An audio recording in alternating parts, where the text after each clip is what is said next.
Unang gagawin, buksan nyo. Siyempre, paano makahinga? Siyempre, heads up mo lang. Heads up mo lang. Kubala. Heads up, buksan. Ngayon, kaya yung helmet ni sir, pwede siyang i-half face. I-half face nyo. Yan. Ayun. Okay. Ngayon, yung isang responder, kung napapansin nyo ang kapal ng helmet, di ba? May nakalutang ang ulo. Kasi yun nga pinaka-purpose na na may foam. So, ang gagawin nyo, ako as a second responder, kailangan nakasupport ako dito. Nakasupport ako sa kabila. Okay? Support, yan. Sige, si Sir Nalgano. Ngayon, nakasupport. Ngayon, si Sir Eman, or like yung pinaka-main responder, siya yung magtatanggal. So, paano siya tinatanggal? Hawak sa may grip. Ako na.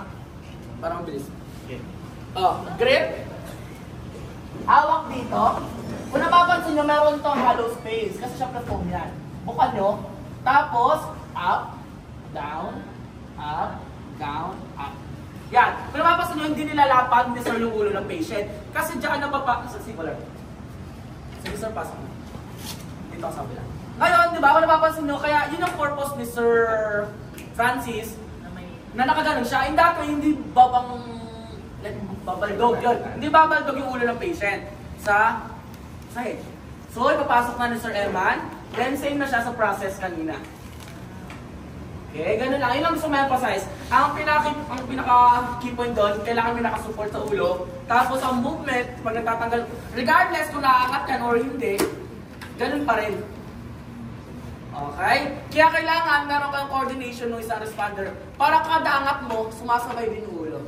Hindi siya like napupuwersa. Okay, ganun lang siya nag-work. Ngayon, bigyan natin ng sakit ng patient. Lagyan natin ng ano? Question. Ng splinting. Question lang. Sa affected na itsura ng patient. Halimbawa, patient na nakita nyo na ganito. Yan. Tapos sir, pag gano'n na kamay. Yun. Okay. So dito meron tayong tatlong klase. Asan yung pitong ano kanina? Bandage. Pero mo ulit. 1, 2, 3, lang. Pare, dapat sakto roon ang ginagamit natin na splints sa patient. Okay. Ngayon, isa sa mga kailangan yung tandaan pag unahin na ito, single type. Okay. Sa single type, kailangan yung kamay ng patient naka-palm facing down. Kasi in that way, napafacilitate natin yung easy access ng pag-check ng cup refill. Okay? Sige, gawin natin. Matt, dito. Ay, hindi. Wala. Tingnan ko na isang volunteer. Wala. Okay. Tingnan ko, diba? Sige, sir. Wait lang. Tingnan ko muna. Dito, guys, tatandaan nyo, ang pinaka-rule sa splinting is splint the way you found it and splint above and below the injured part. Halimbawa, ang patient mo, meron siyang injury dito. Pwede ba tayo mag-splint dito? Hindi. Sabi nga lang, di ba? Above and below the injured part. Mamaya natin explain kung bakit. Tapos, ngayon, dahil alam natin kung saan natin i-splint yun, or lalagyan ng splint, another thing na kailangan nyo i-consider sa pag-split or pag-apply ng split is dapat, kagaya kanina, in one swift motion, mailalagay nyo yung kamay ng patient sa split. Hindi po pwede na angat isa, angat, hindi. Okay? Kailangan siya one swift motion. Now, ano siya ginagawa? Dahil alam natin na ang lalagyan is this one and this one, tapat nyo na doon agad. Yan, ganyan siya. Tapos, ipatong nyo na to. Okay, ano naman yung follow-up consideration sa splinting? Kailangan ma-anticipate nyo kung saan ma-perform yung buhol. Hindi po pwede na yung buhol na makikreate nyo is mapupunta sa loob. Bakit? Kasi nga sabi natin, hindi naman natin pinasasampa ang patient ang nakaganon sa ambulansya. Kasi nga ang liit sa ambulansya. Ngayon, pinapaklose natin ang kamay. So, kung nandito yung buhol, masasaktan yan. Okay? So, kailangan ma-anticipate nyo na nasa labas. Sige, sir. Ngayon, ano ba kasi sir, yung kainuman ni sir, nasimple lang sila. Humingi ka ng tulong sa kanya. Hawakan mo yung kamay. Okay, wait lang. Sir, tataas namin yung kamay mo. 3, 2, 1, taas. Bakit? Galing ah. Pwede. Babae. Talent. Pwede ka na umuwi. Ngayon anong gagawin na sunod? Dito meron tayong tinatawag na hook and eye. Okay? Ano ibig sabihin nun? Kung napapansin nyo, yung ends natin may nasa taas, may nasa baba. Tama? Diba? Yung nasa taas, siya yung i-hook nyo doon sa may eye. Regardless kung paganon ka or paganon mo may papasok. Basta i-hook mo siya. Hawakan mo lang sir yung pinakakamay at yung kahoy. Yan. Ngayon ito, huwag nyong bibitawan. Hawak lang.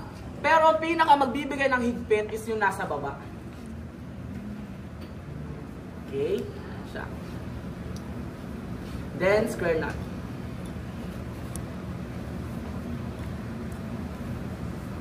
Tapos, okay na bang ganyan yan? No. Hindi. Dito, lagi ko nga ito sinasabi, wala namang tamang pagtatago, basta nakatago. Tago nyo lang sa mga void spaces. Bukod sa nakakaiwas kayo sa disgrasya, nakadadagdag pa yan ng sikip.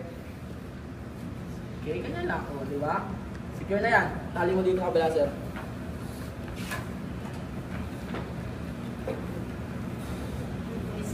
Ibabaw. Sa taas. Hindi. Oo. Sige, ulitin ko para sa isa. Ano nga yung ipapasok sa eye? Taas. Iuhok sa eye. Good. Dito ka. Ay, sige, wala nga. Tapos, hawak lang. Then, no. Hawak lang dito. Tapos, hawak mo. Yung nasa ilalim, yun yung gagamit ng panghigpit. Support.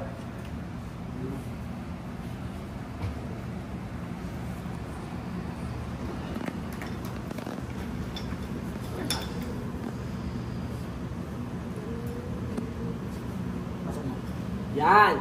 So dito, kung napapansin nyo, dapat naka-palm facing down.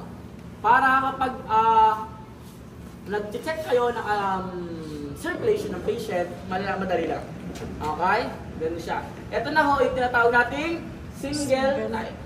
Okay. Next! Single type skin. For 60, 80, 100, yun yung length. Tapos, yung this one, yung width, yung kapal, 1.5 inch. Yung length, eto tama lang to. Okay, ganun siya dapat. Ngayon, tapos, dapat yan may cushion. Okay, like may foam. So, ito magagawa. Ito kasi mga to, bigay lang din ito ng mga participants na nagtitraining. Okay, dati kasi pinapagawa pa namin sa lamin. Okay, so tama na yung mga chika na yun. Tuloy tayo. Okay. Ngayon, ang gagawin natin sunod, yung mga tinatawag natin sandwich straight at sandwich bend.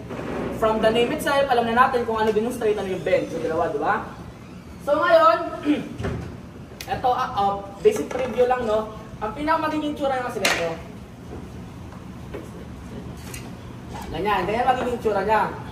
Pero, kung napapansin nyo, yung inner side, tumatama siya o like umi-engage siya doon sa may groin ng patient. Di ba?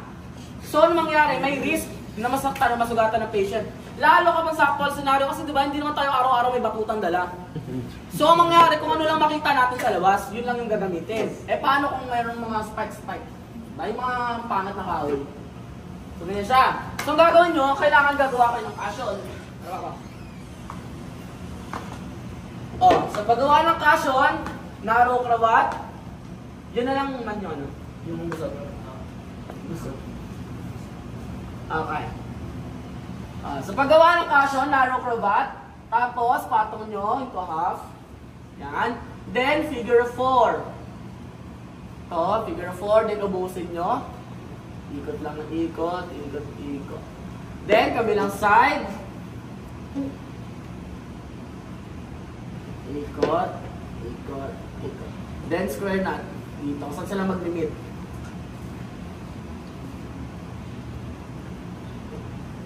Tapos tago nyo lang. Kita ba? Tago nyo lang ng ganun. So in that way, secured na si Junjun. Siya. Now, punta na tayo sa split pa yung dalawa. Okay. Unlike kanina na pinatong prayer na natin agad yung split at yung bandage, ngayon hindi. Unahin nyo muna ipapasok si, ay sorry po, Iwanan nyo muna papasok si bandage. Ngayon, kung napapansin nyo yung basic anatomy ng katawan, meron yung mga hollow spaces. Yung dito sa may alak-alakan, pwede nyo pasukan yan. Dito sa may Achilles heel, pwede rin. So dito dahil medyo nakatagilid ang paa ng patient, hindi natin ma-access, dito tayo sa alak-alakan, papasok.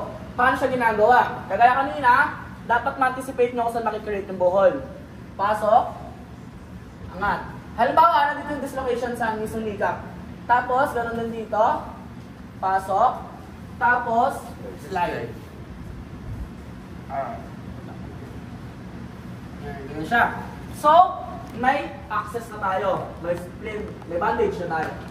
Patong muna.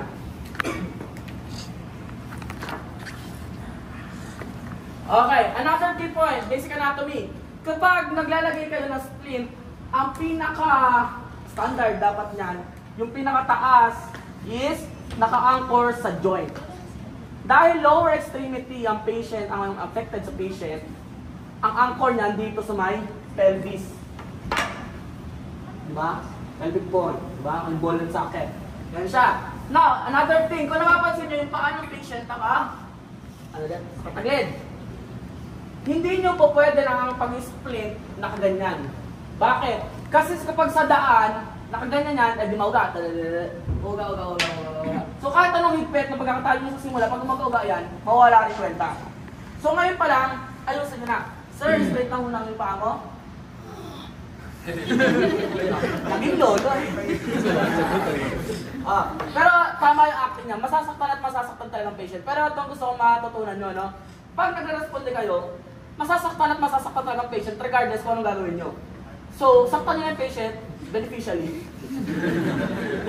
Dapat lang. Pero legit, masasaktan siya either way. So, gawin tayo. Kaya kanina, ano ang tawag? Awak mo lang, sir. Ano ang tawag dito? Hook and eye. Key point number something. Sa paggawa ng buhol, paggawa ng knot, never kayo mag-knot na directly sa skin. Lagi ko ito sinasabi agad sa bandaging, di ba? Ang pagbabandage o paggagawa ng buhol, dapat babangga yan sa may kahoy. Kasi kapag yan nasa skin, it might cause friction, it might cause harm sa patient. Di ba? Masasaktan ang patient. So, hawak ulit. Hawak lang dito. Hugot sa ilalim.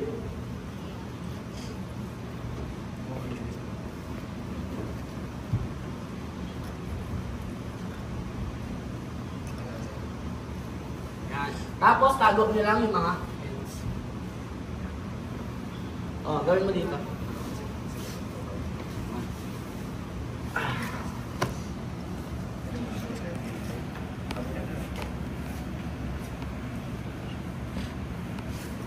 Pasok mo pa, batak mo pa. Dapat bawanggayan sa kahoy.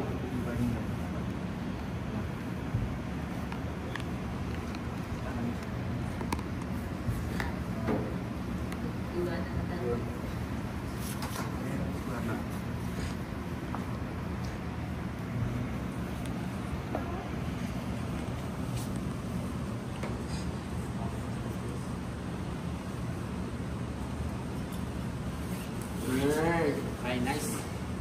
Ngayon, paano nyo malalaman kung babagsak kayo bukas? Kapag yung ginawa ng splint ang hatak ko. Okay, nice.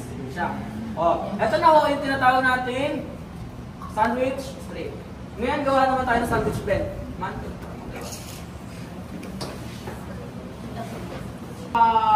Damage is the kneecap.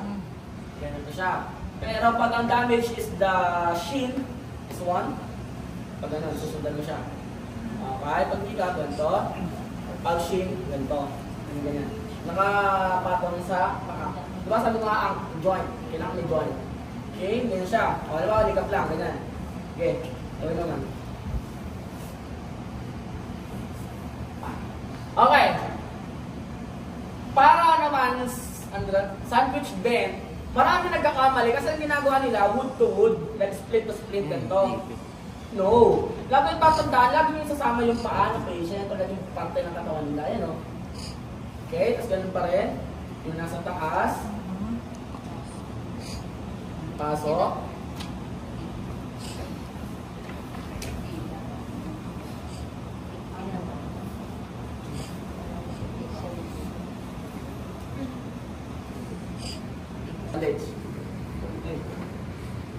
Wala na.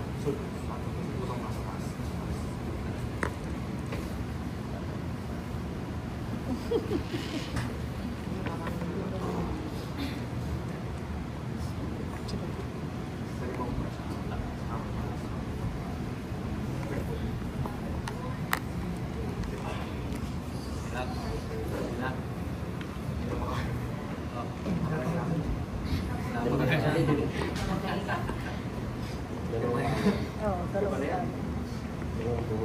Ano po? Isang natin. Yan. Ito, gumagalaw pa. Ito na po yung higpitan na lang yan kapag sa exam na bukas. Pero ganito yung kinakatsura niya. Now, halimbawa, may kaluwagan na nagawa nyo. Tuturuan ko na kayo ng cheat code bukas. Para sa exam nyo. No? Halimbawa, maluwag. Maluwag na talaga. Ang gagawin nyo, wood to wood na. Pasok nyo sa ilalim. Tagos nyo sa may kabilang side. Kakali. Dito pa rin sa labas. Yan. Dito, square nut na lang. Pangidbit. Square na to. Yan, ganyan siya.